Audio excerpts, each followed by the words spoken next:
கிருஷ்ணகிரியில் டாடா செல்போன் உதிரிப்பாக தயாரிப்பு ஆலையில் தீ விபத்து ஏற்பட்டிருக்கிறது. அதனை அண்மை செய்தியாக பார்த்துக் கொண்டிருக்கிறோம். இதுகுறித்த முழு விவரங்களை வழங்க செய்தியாளர் பாஸ்கர் நம்மோடு இணைப்பில் காத்திருக்கிறார். பாஸ்கர், வணக்கம். விவரங்கள் என்ன?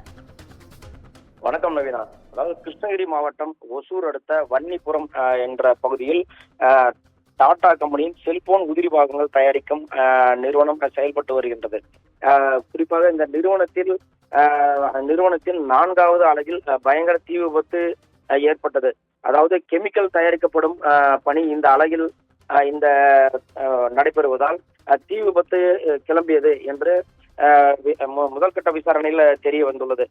மேலும் இந்த புகையால் மற்ற அலகுகளில் நைட் ஷிப்ட் பார்த்து வரும் தொழிலாளர்கள் புகையை சுவாசிக்க கூடாது என்பதற்காக 3000 பேர் வீடுகளுக்கு திரும்பாமல் தொழிற்சாலைகளுக்குள்ளவே நிறுத்தி வைக்கப்பட்டுள்ளனர் நவீனா.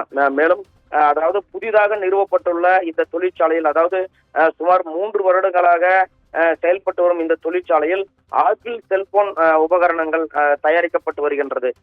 அதாவது கடந்த வாரத்தில் கெலமங்கலம் அருகே இந்த டாடா கம்பெனியை சேர்ந்த பேருந்து மோதி 2 உயிரிழந்தது குறிப்பிடத்தக்கது நவீனா.